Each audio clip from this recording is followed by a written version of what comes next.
Pula Pusod mga idol na. Yan, dinaan sa atin ni Ronald Francisco. Galing siya ron doon sa in-orderan ko kay Sir Gache M. Gache. Salamat sir. Alright, magandang tanghali mga idol. Ito, meron tayong dumating. Ano lang to, Tagalog.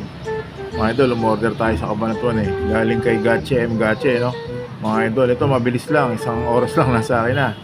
Sakto kasi nandun yung tropa, si Ronald Francisco. Salamat boss, master. Siya nagdala. Dumaan siya rito, inabangan ko lang doon sa park sa Balok. Alright, so ngayon ito na agad. Pinakamabilis sa shipping, 1 hour. Salamat, Gache M. Gache.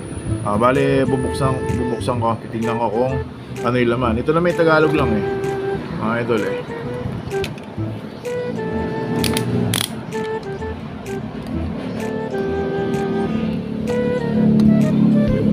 Sana walang pang tinamaan.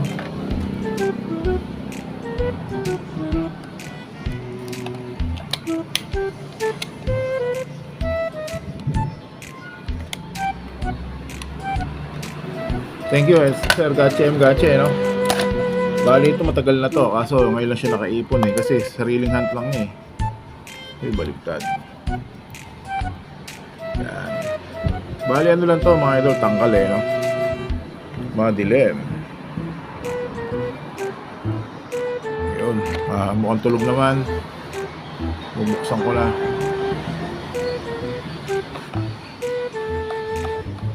Ito yung halo ng Tagalog at Pula Pusod, no, mga idol. Uy, lumabas na agad. May avatar. Yun. May avatar tayo mga idol, no. Yun, kumain na. Ito, mga ista kasi iba dito. Kasi syempre hindi naman makakahunt ng pang sariling hunt lang yan So sabi nga niya, mag-iipon muna siya. Kaya hindi naman niya makukuha ng isang gabi lang yan. Yun, ito meron tayong lipatan, ready natin. Una yung mga gigising, lilipat natin dyan mga idol yan.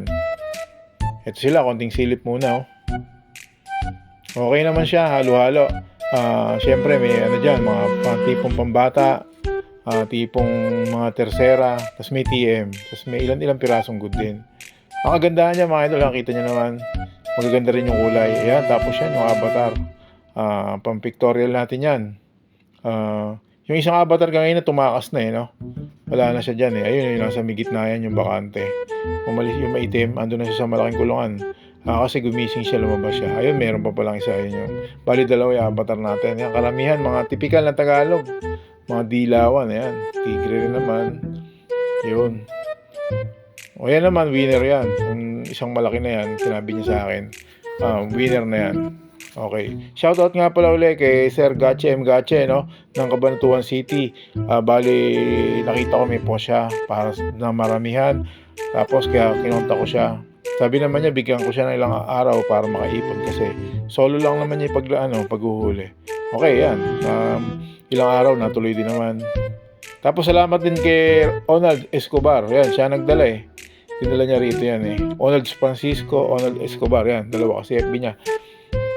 Sakto naman nandun siya sa Cabanatuan at sabi niya sa akin, kung gusto mo, bitbitin ko na lang yung gamba. Ayun, kaya nabangan ko lang siya rito sa Balok. Gaabutan lang kami sa jeep. Yun. Ito isa nangingitlog na mga idol, Ayan siya. Hanggang na siya. Nangitlog na pala. Ayun, bali tinatakpan na lang niya. So, hindi ko muna yan tatakpan para matapos niya. Hindi naman naalis dyan yan hanggat di niya tapos Okay, sige mga idol, hanggang dito na lang. Pinakita ko lang sa inyo kung ano ang box ng Tagalog sa ngayon. Salamat kay Sir Gache M. Gache. Salamat na rin mga idol doon sa panonood.